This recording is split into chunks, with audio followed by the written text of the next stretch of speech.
welcome back to the Well Below Average podcast. Now, not just Nick Nepic and Adam Ish, but we have a brand new face. We're giving him an audition to see if he fits in with this. Roy White is with us for now, and hopefully for now on. How you doing today, Nick? How you doing today, Roy? I'm doing good. I can't stop staring at Roy's facial hair. I've got some work to do here. Adam, you've got the beard. Roy, I don't know what this is called, but I've got some work to do. Yeah, well, what this is called for me is working from home for now almost 2 years. I knew I wasn't going to get out of the house, and so it started as a bit for me and myself, just, hey, a reason to make myself kind of chuckle in the morning. And now I'm so pot committed, right? I feel like I've done so much work, and obviously now sitting here looking at Adam, I've got a long way to go. But I feel like I've given so much that if I give up on it now, I'm, what was it all for? So I'm hanging in there, man. But thanks for noticing, and hopefully it does it. Hopefully it brings a smile to your face like it does to mine, because that was kind of the whole point. Well, that's awesome. And it's kind of a progression. We got Nick clean shaven, and then we got, Roy with the Foo Man Who, and then me. I'm having a bad beard day. My mustache is out of control right now. Well, if you are having a bad beard day, are there any types of products or things that you could use to make that a little bit more manageable? Oh, man, he's throwing me a softball. Yeah, Ish Beard Works. I do run a small business. We talked about it a few times. Yeah, beard care, men's care. We're branching out. We're not just beards anymore, We want to be all over the body. I'm gonna have to get some of that, man. But that's good. I'm glad everybody's here. Since we already started talking about it, let's do our sponsors real quick. I'll go first with Local Menace. It's the yellow T-shirt back here. They are a Dallas-based artist-owned streetwear brand. T-shirts, hats, pins. You've heard me talk about it. Amazing stuff. They come out with new designs all the time. Go to localmenace.com and use code BEARDCREW at checkout. You get 25% off your entire order, and it lets them know we sent you. So check them out at localmenace.com.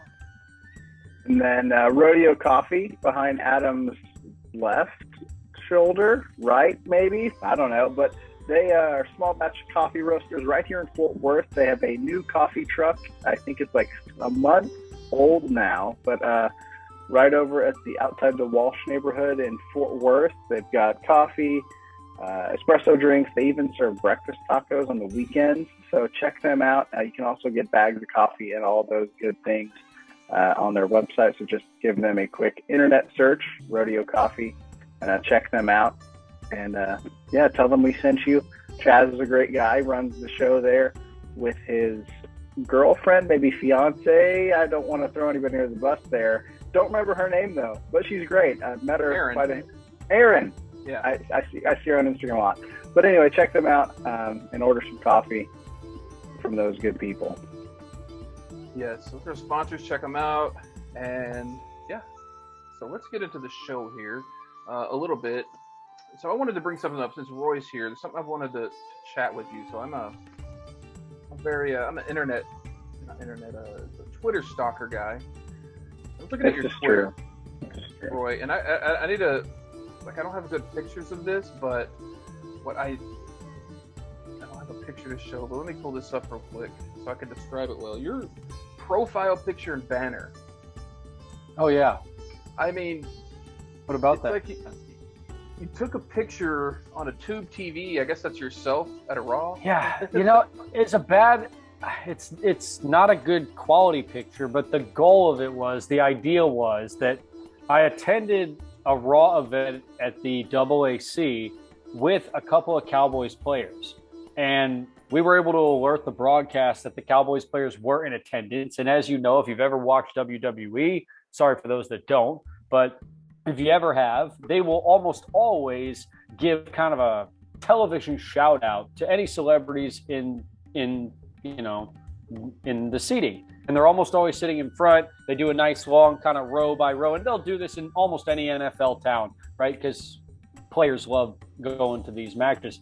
And sure enough, I got saddled on the end of a group of, several Cowboys players who were all very invested and very interested in what was going on. And so as they scanned over, right, I was at the back end, but sure enough, still the cryon at the bottom saying Dallas Cowboys. I thought, hey, maybe someone out there was silly enough to think that I was also a member of the Dallas Cowboys. Whether it's a punter, whether it's a kicker, right, that's irrelevant.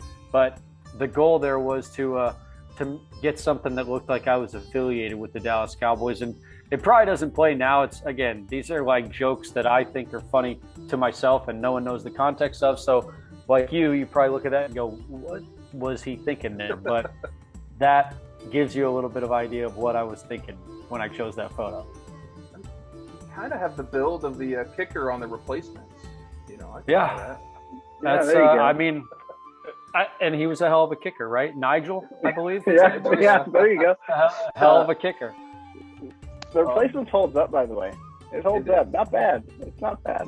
And I saw a list, and I had it on a run sheet for a while. We never got to it. Like best football movies of all time, and Replacements was considered one of the worst. I thought we talked about that briefly once. Maybe like you just mentioned in passing, but then I very much disagreed with it. Yeah, that's unfair. Okay. Same when we talked. I think when we talked about football movie quarterbacks. Yeah, that's right. Yeah, right. Footsteps. Okay. Also. Yeah. And this is our first weekend with no football, gents. How are we coping this Sunday with nothing? Well, for me, I watched some hockey. I'm also a hockey fan, so I watched some hockey this afternoon. It's not the same though. The great thing about NFL Sunday is like you got noon, you got 3:30, you got Sunday Night Football, and if your team wins at noon, man, the rest of the day is just, it's like icing on the cake. You can kick back and enjoy whatever game you want. You can watch some Red Zone. You can get ready for Sunday Night Football. There's just nothing like it. Like if you're hanging out with some friends, most of the time, I just watch with the volume on low while my wife sleeps. So she usually falls asleep. I get to watch with it on low volume, and then if the baby's awake, I'm usually on baby duty. So it's definitely different. It's sad. NFL is my favorite league. It's my favorite time of year. So yeah, it's a sad time for me, at least. I think the landscape of sports in general and the interest of them has drastically shifted to where the NFL is pretty much all we really care about. Sure, when the NBA playoffs come around, I'll find myself getting invested in them. If Major League Baseball ever does return, I suppose I'll start to care around October. But quite frankly, if they don't return, I don't know if I'll miss it that much. And I love baseball. Hockey, again, same kind of thing. I can find myself being entertained by it when we get to the Stanley Cup playoffs. But up until then, we're kind of shifting chairs, around and not playing games of consequence. So for me, I've found myself diving into a lot more other entertainment avenues, catching up on HBO Max and making sure I get my money's worth for all these individual subscriptions that I'm paying for to watch different sets of television. Like it feels different than it has in years past. And I mean, college basketball until March Madness comes around here in a couple weeks, that to me is probably the next thing we're most invested in outside of NFL free agency, which also begins here in the first 2 weeks of March. So, which are you going to be more invested in? I can tell you my answer, and I can tell you I think the answer of 99% of the population. Yeah, I did the same thing. I actually strolled around the house a little bit aimlessly. Yeah. Did you guys do any Winter Olympics? Oh, barely. At the very beginning. Yeah, nothing for me. Not a thing. Not a thing. And I followed some of the stories, right? I heard about the guy that had a frozen wiener. That was the second time, actually. Yeah, what? He had 2 frozen Ds. That's insane. I obviously, the slalom skier or whomever from the United States that got buried by social media because, she made a couple of mistakes or missed a pole or something to that effect. The Russian skater, of course, who somehow got to compete even though she was doping. Like Sha'Carri Richardson, the sprinter, right? She can't compete in the Olympics if she smoked weed. but someone who literally was found to have taken performance-enhancing drugs was still able to compete and finish fourth, I think it was, in the women's figure skating. So here I am saying I didn't give a rat's ass, but I have some idea of what happened. I just didn't watch a second of it. If it were here, like local, and the primetime events were in prime time, for me, I think that would matter. At home at night, I turn on whatever channel, and it's, figure skating. It's not live. Like I can figure out who won if I just look it up on the internet. And if I'm on Twitter for any part of the day, most of the time I would see the result already. For me, that matters. But also, I think the Winter Olympics, like there's so many just like very unique sports that most of the population, especially here in Texas, has never even like thought about or casually skied or anything like that. But people just aren't going to care. But I didn't. I mean, I like I said, briefly watched it, but couldn't have cared much less about the Winter Olympics. Well, Olympics are going, and we'll get into sports talk here in a little bit, but let's get into our news before we get too tied up. So we'll do Explore Snore as normal. We're going to have to tweak that a little bit, but Roy, I believe you know the rules, but for anybody that's new, I read off a headline. Nick tells me whether it's boring and we're going to snore, or it's interesting and we want to explore. Them's the rules. All right, first up. Michigan woman turning 100 adds another tattoo. I usually like these stories of really old people because I feel like they have good advice of like what got them there, or funny advice of what got them there. So let's explore this. So a 100-year-old woman, and I can't show the picture, but she looks pretty good for 100. I would not say she looks 100.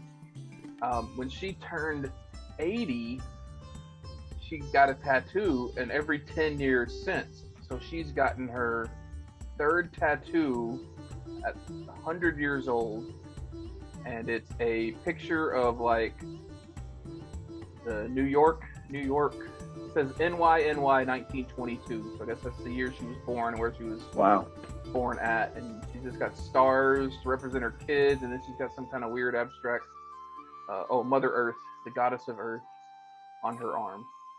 Is there like any quote from her, like she drank a Coors Light every day or something like that? Like what's her advice? Being active, being aware of what's going on. That's what she says. Not to be rude, but like one every 10 years.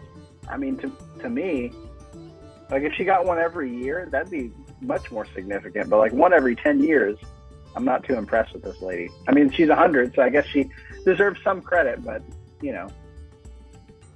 How significantly do you think her skin has changed in that 20-year time frame from 80 to 100? Like, do those tattoos look significantly different?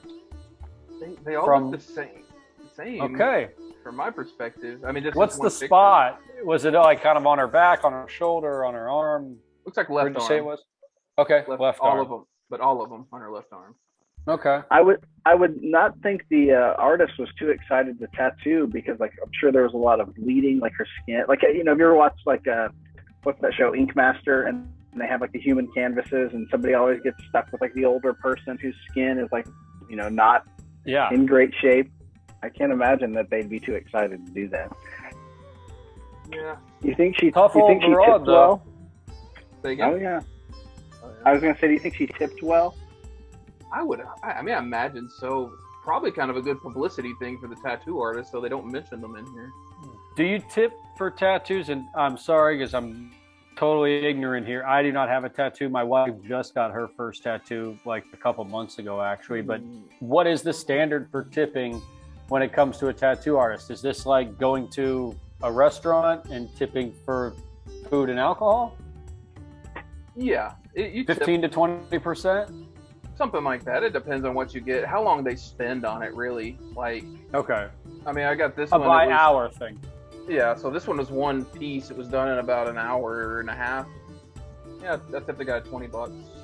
So, you know, my wife got a piece on her arm that took like 4 or 5 sessions over a month. and so she tipped them, significantly more, because these guys, especially if they don't own the shop, they are, they're working on commission, and they're actually, a lot of them's like a barber. They're paying to be in that shop, that chair. So it's that element to it as well. Yeah. Wow. We covered tattoos. Next one is an interesting one, especially since I have a daughter about to head to college. Baton Rouge, Louisiana. A raccoon falls through ceiling into packed LSU dining hall. We always end up on animals. I feel like every story is an animal story. What? I mean, the fact that you teased it that way, I actually have a very, a random disdain for LSU, no real reason. Just never have liked LSU. So hopefully someone was injured when this happened. But go ahead. No injuries. Sorry to disappoint you. You're as bad as me last week saying that, what did I say? Good news about Bob Saget's death or something? Yeah, something like that. Multiple casualties. You're like, oh, that's good. Good for them. Yeah. And I challenged old people. All of them. Yeah, this 100-year-old lady. Yeah, there you go. I could take her. So a raccoon fell through a ceiling into a packed dining hall at LSU as students screamed, and a cook tried to catch it in a basket. Yeah. Was anyone hurt? I do not believe anybody was hurt, but one freshman thought it was fake and then continued about her business until the raccoon got up and ran under her table, and she scrambled on top of her chair. It seemed to cause quite the commotion as students jumped on their chair and probably yelled in an Cajun Ed Ogeron accent. So raccoons are, first of all, if it was out during the day, probably don't want to mess with that raccoon. Aren't they nocturnal? Am I remembering that right? Something like that. They're more active at night. Anyway, either way, don't mess with raccoons. That would be my advice to these students. I mean, was it I guess it was in the ceiling. Did someone put it there? Was this a prank? It doesn't say that. It was just in the ceiling. I guess they animal control. Yeah, they don't speculate as to how it got there. By the way, I asked whether raccoons are nocturnal because I wanted to verify that. Sure enough, they are primarily nocturnal animals, but because they have fewer predators in the urban environment, it is not unusual to see raccoons out during the day searching for food. Cafeteria makes sense. Yeah. Cafeteria smelled its way into the building. Perhaps was going through the vents, waiting for all the kids to, throw everything into the trash and make its move. And, like an old 80s high school movie, someone crawling through the vents ultimately winds up smashing through the vents. And I like the idea that the chef, you said, or a cafeteria worker there tried to catch it in a basket. Does that mean he saw it coming out and was then attempting to catch it in the basket as it's falling, or he's taking a basket and throwing it on top of said raccoon, hoping to cage him in? Which either way, I suppose, is fairly humorous to think about. I'd imagine even the chef hat with a basket running around with a spatula. Yeah. Do you two of you have any irrational animal fears? Because raccoons, I would say they're probably up there for me. I'm probably pretty afraid of raccoons. If it came down to it. I don't like anything that's that agile and that has those claws that can claw your face, because they're going for your face. I did really like ferrets when I was young. Those seemed a lot kinder to me, like a smaller, gentler raccoon. Irrational animal fears, I think they're all pretty rational. They're all pretty rational. Well, I'm actually terrified of emus and ostriches. I don't know why. It really freaks me out. But I irrational because I would never see one just in Fort Worth walking around the city. I don't live in Australia, or wherever they're at. But irrational, I'm very afraid of birds that can't fly. I guess penguins count, but I'm not afraid of penguins. But yeah, a bird like that can't fly. I don't really like chickens either. They really creep me out. My stepdad has a bunch of chickens. I won't go near them. So that, yeah, some irrational animal fear for me. So I don't want to drag this on, and maybe I'll do it next week. I do have an emu story. There was one at my high school, but we'll get into that a little later. My fears would be, and again, I don't think they're irrational. I agree with Roy on this. Is chimpanzees, because you hear too many faces of them, or stories of them tearing people's faces off. No, and spiders. I don't do spiders. I don't know if that's an animal or not. Look, man, all you need to do is see that story of the chimpanzees who it was either an Indian or an African, and I'm sorry for confusing the two. I just can't remember which it was, but they were in a village and they were like kidnapping children and dropping them from the trees. God. Because apparently someone from the village had killed one of or two of the young chimpanzees that belonged to that pride. And so in retaliation, they decided to abduct babies from humans and then dispose of them, which is an awful story, but you can definitely find it out there. So no, again, fear of chimpanzees, not irrational, right? Claws, teeth. Valid. They will go for the face. And now I'm more scared because now they can put together complex thoughts like revenge and vengeance. That makes it even worse. Yeah, man. Yeah, like Planet of the Apes is not too far off. Like when you think about what could happen, it's not too far off. I'm knuckling under for one. If they take over, you're in charge. Yeah, it's yours. Yeah, go ahead. You are the captain now. All right, moving on to our third story. Strip search optional. Volunteers to test new Swiss jail. I mean, I feel like out of principle, I never want to explore 3 in a row, but that headline, it grabbed me a little bit. No pun intended there. What do we got with this one?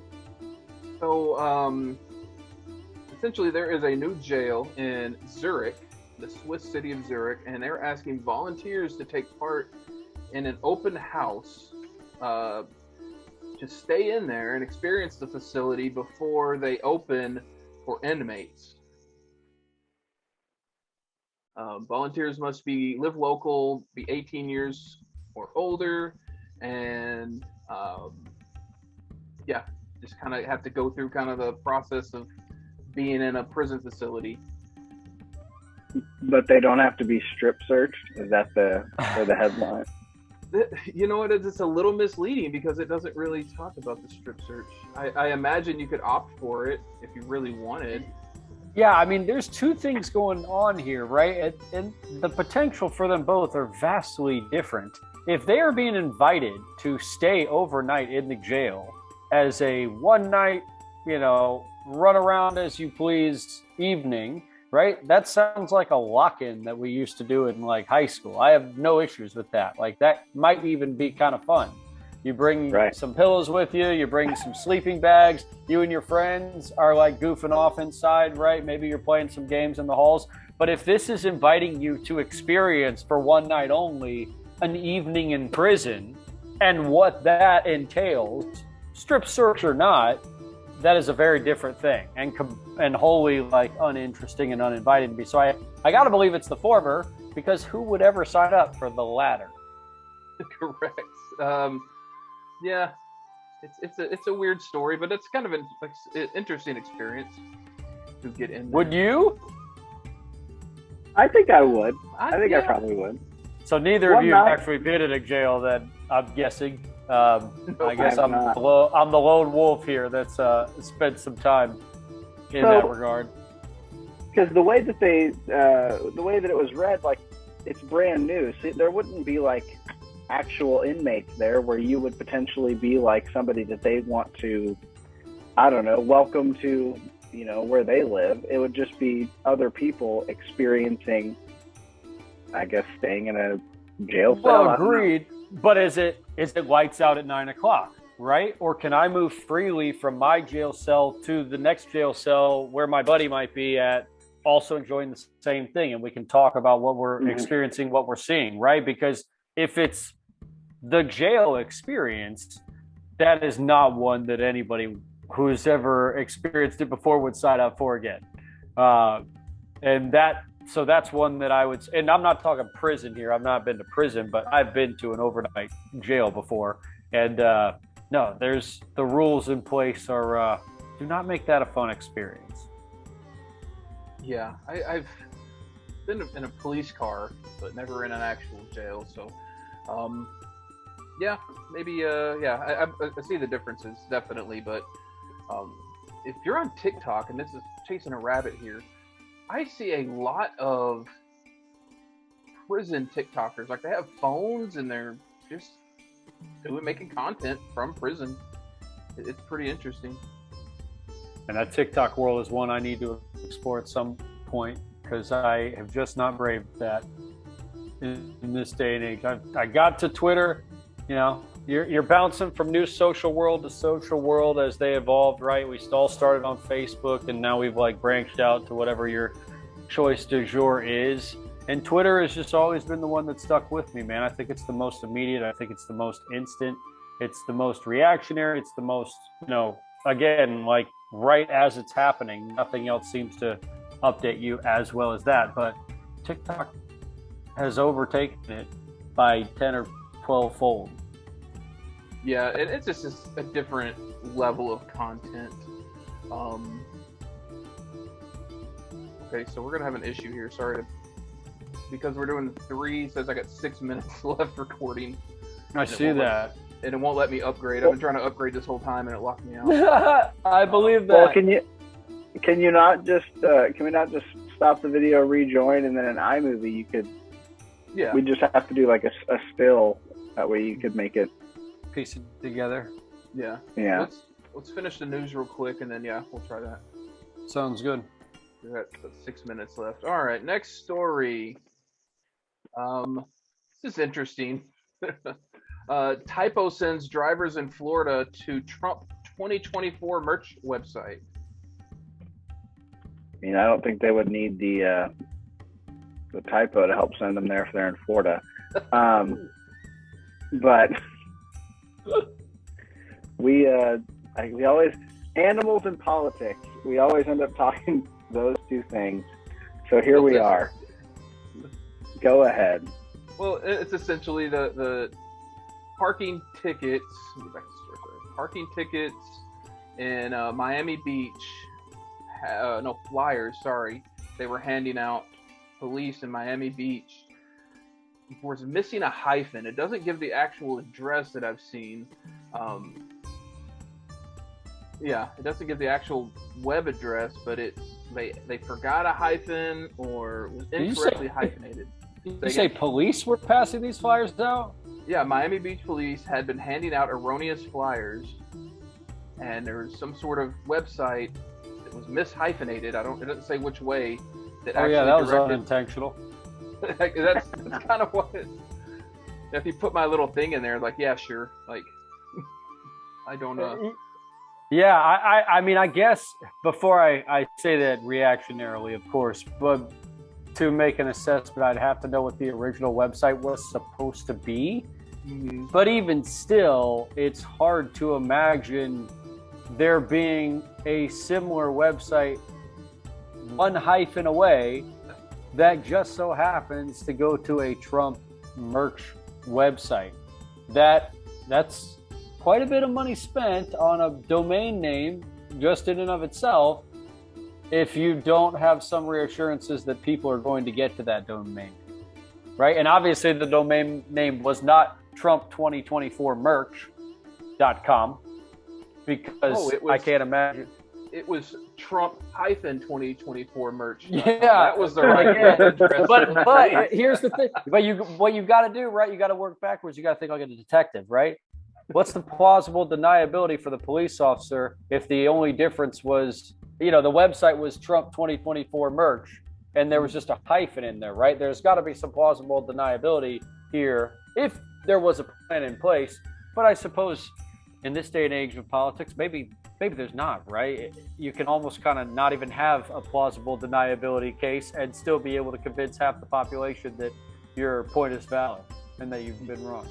Yes, it's insane. But that's I think that'll do it for the news. We got one more story, but we've been dragging on the news a little bit. So let's turn our attention to the most visceral segment in podcast history, and that's Nick hates it. All right. So I hate a lot of things, and we talk about that a lot. And this week we had, we talked about the NFL a little bit ago. We had some college football news come out this week. In my opinion, a sport that cannot get out of its own way in college football. And they announced this week, the powers that be, that the college football playoff is not going to expand this year. But even more than that, it's not going to expand until at least 2025. They said that the 4-team playoff is going to stick around until 2025. And I am not a college football diehard. I don't have a team, but I do love, watching the games, on Saturdays. And college football is more redundant than any sport that there is because of the way recruiting works and all those things. But not expanding the playoff, really hate that. Really disappointing. Thought they would at least do 8, if not 12. And college football saying, nope, we're going to stay the same. And at least, what would that be, another 4 seasons? We're going to have just 4 teams the same way to determine the national champion. So hated that this week, and hate a lot of things about college football, but add that to the list. Because I think the expansion is overwhelmingly what the general population of fans would have wanted, and they decide to go the other way. So this is interesting because I understand the debate and the expansion, but I also can remember how much everybody hated when it was just the 2. You had the number 1 and 2 on whatever poll, and then everybody hated that, and we expanded to 4, and now everybody seems to dislike that. So what is the ideal number in your opinion? Well, I don't think there's an ideal number, and I also, if they did 12 teams, like what that would allow for is like a 2-loss Ohio State team would probably make it to the playoff every year. Like these teams that get knocked out with a loss or like a late upset, like are just going to get into the playoff. However, it also gives us opportunity for teams like, UCF when they're undefeated, 2 years in a row and don't even get an opportunity. And like Cincinnati got in this year and they got demolished. Like I get that, but it at least gives these, fan bases a chance. Like one of my biggest issues with major college football is like Alabama is playing the same sport as, UTEP, for example. Like they're playing the same sport, yet UTEP has literally 0 chance to ever win a championship in the sport that they're playing. And I have a real issue with that. Like March Madness is or college basketball, somewhat the same way, but we see a 16 seed has beaten a 1 seed at this point. Like there's at least a chance. And college football, there's just not that. And it's very redundant. And I don't know if expanding the playoff doesn't necessarily change that, but at least gives us a sliver of hope that, we could see something different. Are you as passionate about this, Roy? I agree with Nick that. No, I don't necessarily agree with them that they can't get out of their own way, because even though they could just stumble into being the second most valuable sport in America, effectively, right? Because I think what college football brings in, but combined between the bowl games and the college football, championship game, is probably as much as any other professional sport going right now, and they don't have the overhead costs like actually having to pay their players. So, it sucks that a sport like that can make so much money while doing it the wrong way. I don't think the playoff problem can be solved until they solve the conference problem. And I don't know how they solve the conference problem unless they ultimately wind up going to a 4-division, 16-team, 64 total grouping of teams that will exclude some teams, right? A UTEP would never get into this 4 power conference kind of deal. But I mean, I to simplify, because I know I'm going off on a big tangent here about what they ultimately need to do, and I think we're a long ways away from that. The SEC is basically just trying to become, hey, you know what? Yeah. We're the NFL light. All of our games are the games that week in and week out matter.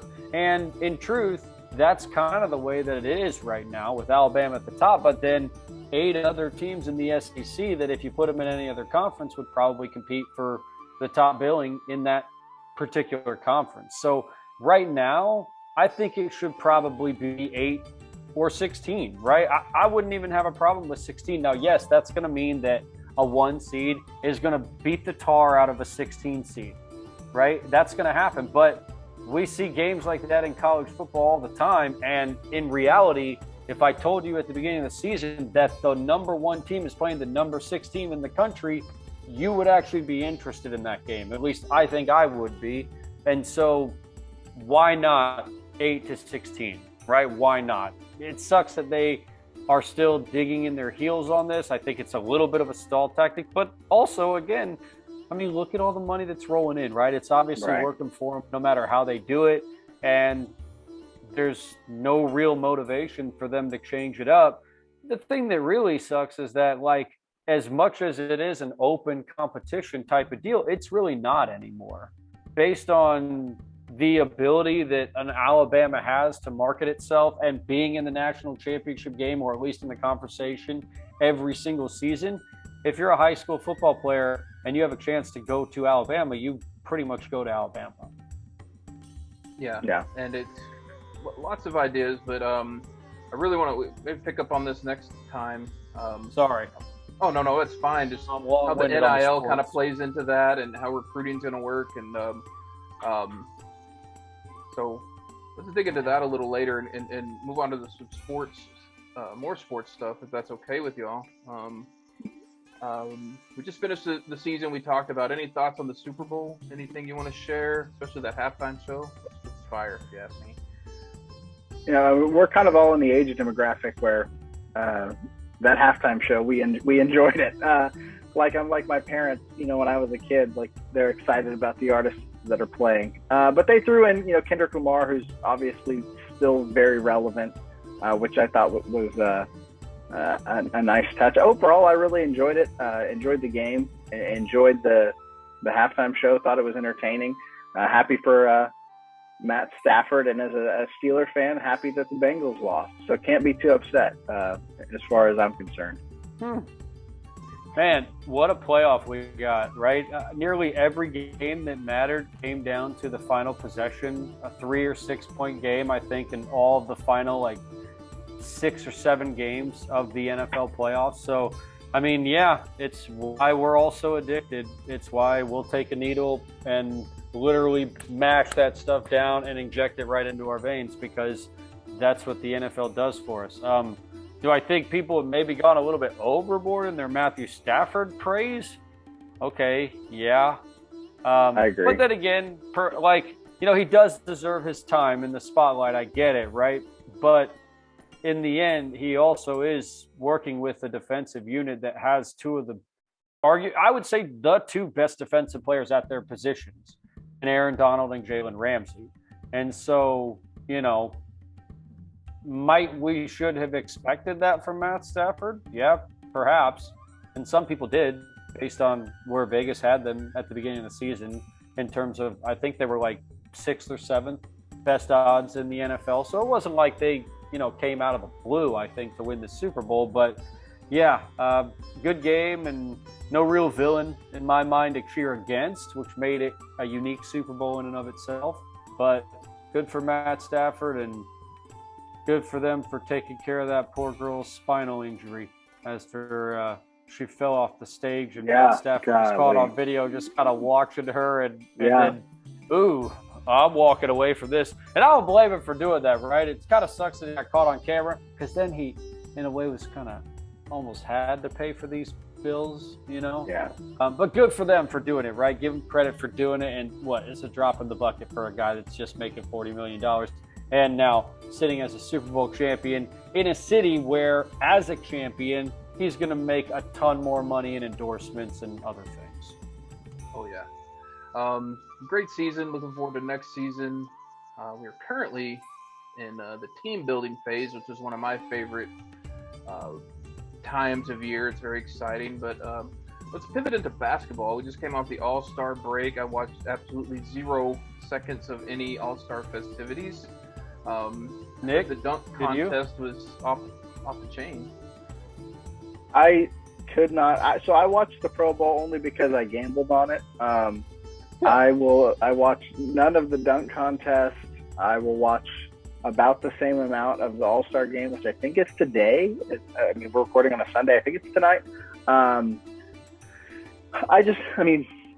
I get why they do it. Like, just like anything, people are going to show up. People are going to pay for it. They're going to make money off of it. Get these, stars together. It's a little more interesting in the NBA just because of like the friendships that we see and like, guys, how highly, they speak of other people and, you think, oh, are they going to team up? Like there's some intrigue to that, but I could care less about the game. I probably won't watch any of it. The dunk contest, from Twitter, people said was terrible, and it's been watered down for a long time. Like there's only so much, they can do, and especially when they do things in game, it's just not that entertaining anymore. But maybe Luka will do something cool, and we'll get to see that on social media. So I think the last time I was really interested in an All-Star game was when was that? The year that Dirk had the dunk, when he dunked in the All-Star game, however many years ago that was invested in that. But other than that, I'm not interested in that. I don't have any money on it, so I won't watch it. Yeah. Me neither, man. I know you were saying it, Adam, that the NBA All-Star weekend, I guess, is happening. They had a skills competition and a 3-point contest. Big man won that, by the way. Longest odds for the gamblers. Karl Anthony Towns won that at 13-1, according to Caesars. Oh, nice. So that was pretty cool if you were a gambling fan. But otherwise, the dunk contest, yes, was absolutely horrendous. They can't really save it, commentary or otherwise. And it's not the guy's fault, but there's 0 star power in it, right? We've not heard of any of these players and the kids that we would like to see in it. A Ja Morant from Memphis, for example, who can jump out of the gym. Like that would be an exciting player to see in the dunk contest. But unfortunately, because of the stage, they have more to lose than they do to gain by winning it, right? If they don't win, there's almost more to lose from an endorsement standpoint if they lose, especially to the type of field that we saw yesterday, which I think I can tell you one player's first name, Obi Toppin. Yeah. Toppin, stopping. I don't care. Yeah, I do enjoy the skills competitions in those, and then like the Pro Bowl skills. Those are always fun, But the old school ones used to be way better too for that, right? Mm-hmm. The old school ones where they're like hitting targets that are moving across the field. Speaking of football, of course, the ones where they used to do them in Hawaii, the kicker challenges and things. That was just 10 times better than what I feel like we get now. Yeah. But Parsons gave us a good show with that sprint. I thought that was a pretty interesting for football. But yeah, you don't see that with basketball the same way. I haven't watched a dunk competition in years, and that's probably a lie. Maybe a couple of years ago I watched one, and it was. I never heard of any of those people. They're just all kind of do crazy stuff. Haven't heard from them since either in most cases. That's fair.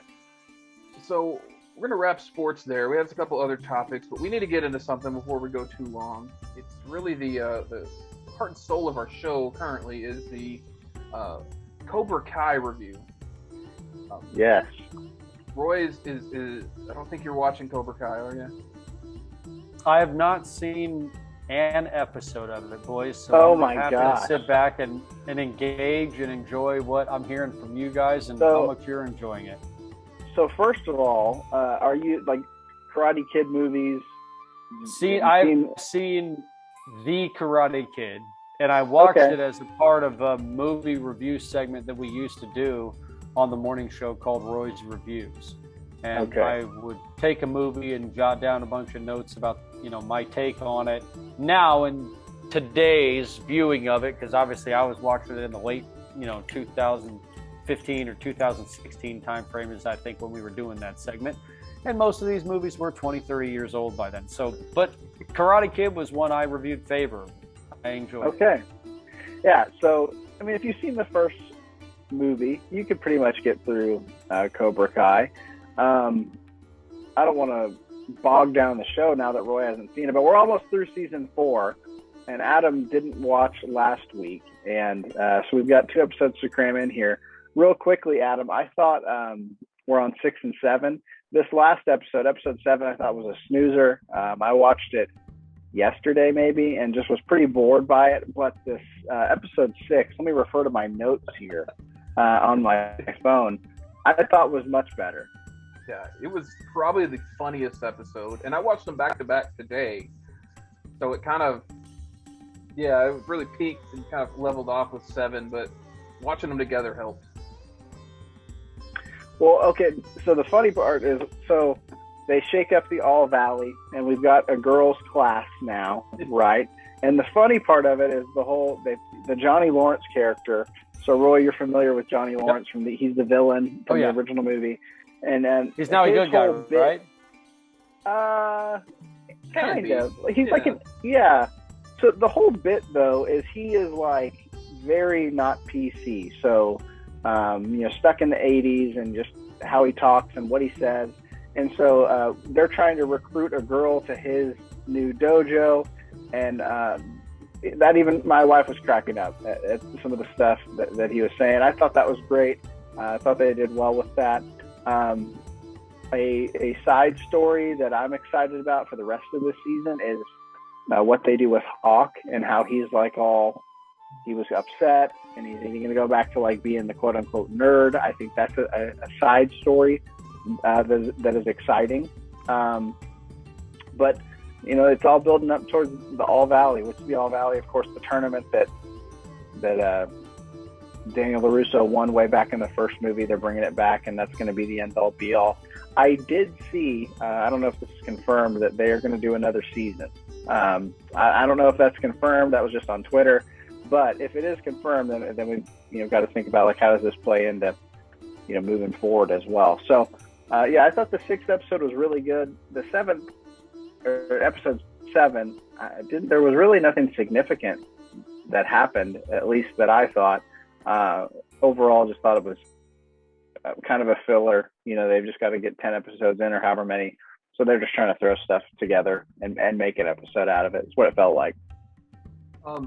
I disagree a little bit on 7, but now getting that second. The beginning of 6 I thought was hilarious because I used to work at a church, and it reminded me of a church like staff deacons meeting where it's like everybody's all come in, and then it's by the end of it you're like everybody's on edge with each other and it's like the one comment that made me laugh is we saw a spike in attendance because of the blue mats. We got to have blue mats again. If you've ever been at church, the carpet, you'll see churches split over a carpet color. Yeah. How dare you get yellow? I wanted, fuchsia. So that made me laugh. And then, the scene when he's trying to recruit girls and he's jogging with them like, hey, you want to come to my karate dojo in the abandoned building? Yeah, and he's like 18 or older. 18 or older. No, 18 or under, wasn't it? Oh, yeah. Sorry, 18 or under. Sorry. Yeah, you had to be under 18 to come to my abandoned studio. Yeah, that cracks me up. I thought that was good. But so episode 7, I noticed a couple of things. That's when Tori went to Mrs. LaRusso, right? I thought that happened. That happened in the 6th episode.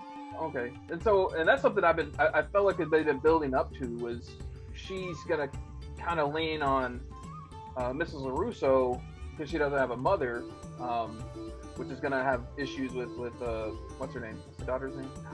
Sam. I don't think we've been doing this since the show started. You've never once remembered her name. Never one time. Yes, that's probably true. But in episode 7, what I noticed is I think you're seeing the fracture between Kreese and Silver. Yeah.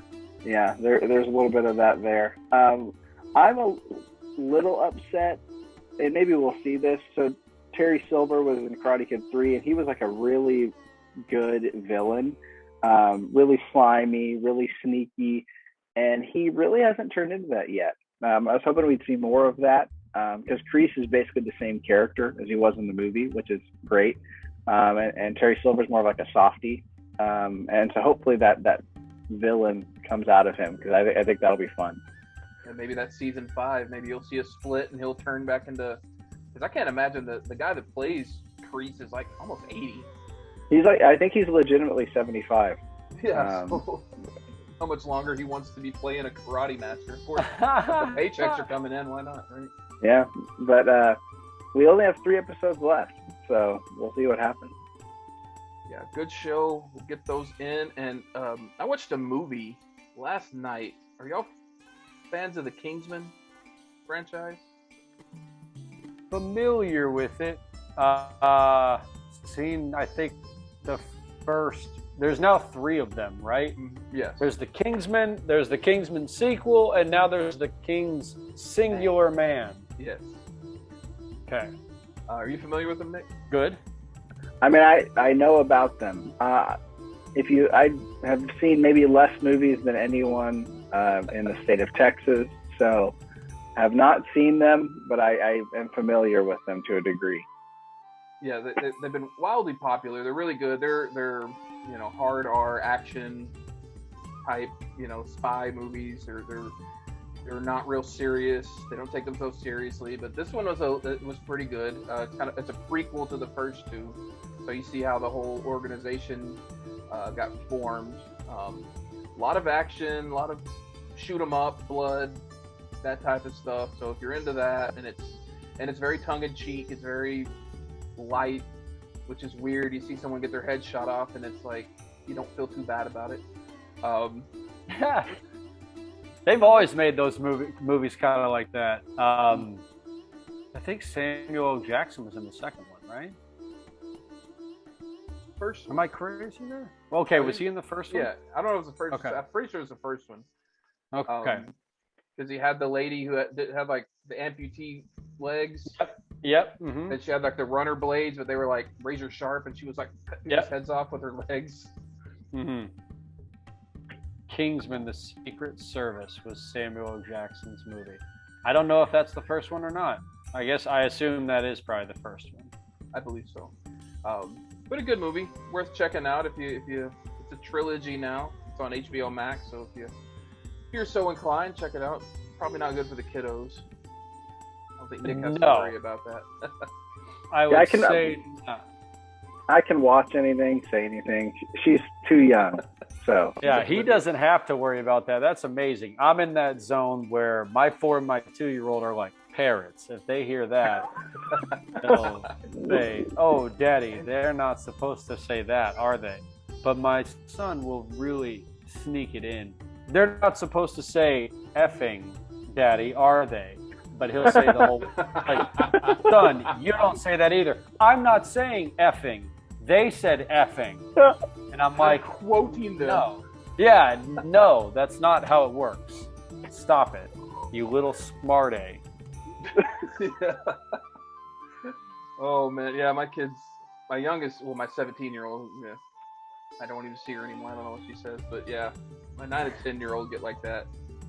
So in that song, they said, like, do I get mad? Or it's like, she did quote a song, so. It's one of those things. Like, let's try to ease up a little. Of course, I don't cuss in front of my parents still to this day, do y'all? I don't think so. For you. In front of my parents, I mean, maybe like sometimes I'll watch, like, my mom cares about the Steelers, so sometimes we'll watch a game together, and maybe in that setting. But like, that's different. Yeah, that's probably the only time. Yeah, okay. I'm not swearing in casual conversation with him. I am trying to keep it lighter, but if there's something that I guess brings it out of me, I won't hesitate to rip off a swear word if my parents are around. It's mellowed them out a little bit, though, to be honest with you. I feel like by drinking and swearing in front of them, it's made them looser. And so I always drink in front of them. I basically just spend all my time drinking while I'm around them. Just grab a fifth of whiskey and just start lube them up. Bombs. Yeah. Yeah, no. When I got a shinier cheer at 10:30 in the morning, they used to make a comment, and now they know better. All right. So last thing, real quick, and spent too much time on this, but I put out a poll on the Twitter. We do a debate segment, and I want to squeeze this in. It's the best. We got a good debate place. on the Twitter. We got a good debate on the poll. We do. It's very close. So the options were, we got 43 votes. This will keep going for the next 20 or so hours, but it was Taco Bueno, Taco Bell, Taco Casa. Then I put Taco Cabana / other, because there's like Fast Taco and all these different. Yeah, why do you choose Taco Cabana to be the / other? Why not Bueno / other or Casa / other? What was it about Taco? Was that just the fourth one that you came with? That's the fourth one I came up with. Okay. And I was thinking like Fast Taco, because those are big in like, California and all that, Mhm. where I spent some time over there. And so I thought that was a good spot to put it. But yes, right now Taco Bell is leading at 33%. Taco Casa, which is hot fire garbage, Whoa. second at Whoa. 30. So let me jump in here. I voted on this. And I voted Taco Bell, but that's just because I love Taco Bell, like in general, like all of their menu items. I've eaten that probably more than any fast food in my life. But if we're talking like strictly their taco, like plain, crunchy, and or soft taco, Taco Casa might be the best on that list. But like total menu, I think I would go Taco Bell. However, a Taco Bueno just opened up like 2 minutes from our house, and I will say I have destroyed some of it already in the last like month or so. So I don't discriminate when it comes to fast food Tex-Mex. Yeah, I can't do Taco Casa. The first time I ever ate it was the most miserable experience in my guts in my whole entire life. It was painful in every aspect that I could have, and I don't want to get too graphic, but Taco Bueno to me is it. I never get it because my kids don't like it. My family was gone yesterday. This is what made me think of it. Was my family went to my wife's sister's house, so I ran to Taco Bueno. It was heavenly. Chicken enchilada platter. It was too good. But Roy, what's your favorite on here? Or do you have another that you want to? Well, talk like about? Nick, I voted for Bell because it's probably the one that I've had the most of. Now, is it the most Americanized of these as well? And like, do I wholly accept that my palate for tacos is not exactly like designed for someone who has eaten the best tacos their whole life? Yes, right? But I have grown accustomed to Taco Bell, and so I will eat there often. And a lot of times, like, I'll get the quesadilla or the Crunchwrap Supreme or something like that I'm familiar with. It's a little bit more, again, Americanized. What I love about Bueno is that they have that, like, little taco toppings bar on the inside when you can get the pico and you can get a little bit of the jalapenos and you can get the 4 different types of salsa, right? My mouth is watering right now, man. Yeah, the comparison to that and what Taco Bell offers from a sauce standpoint, like mild, medium, or hot, or fire, like there is no comparison to be made. So Taco Bell or Taco Bueno for like the freshness, Taco Bell for just my own particular taste, and then nothing against like Taco Casa, Taco, Cabana. I didn't feel like it was fair to include another taco joint, but if I had to say like my absolute favorite taco right now, it's Torchy's Tacos, because that is the one, the $4 or $5 per taco, a decent amount, right? But they've got a Baja shrimp taco that's amazing. They've got a fried chicken taco that's amazing. They call it a trailer park. These are fantastic tacos, and I would put those up against any other taco that's going right now and take Torchy's Tacos over them. Well, that's fantastic, gentlemen. We'll see how the poll plays out, and maybe I'll put some updates. But as for now, we are out of material. And do you have anything else? Did you want to hear about the thing that I did for the first time in like a year. Oh yeah, Oh yeah. Okay, so I teased this right before we started talking. It's something I did this week that I hadn't done but maybe one time previously in the past calendar year, and I'm interested to know if either of you have. I went and saw a movie in a movie theater. What movie? I did not watch it from HBO Go or HBO Max as it is now.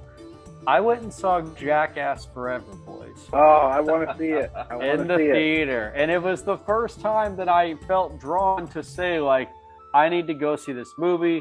I hit up a couple of my buddies. My wife was having a play date. She said, get the hell out of the house. I need the house and you need to be out of it. So I'm like, well, what's the perfect way to kill 2 or 3 hours?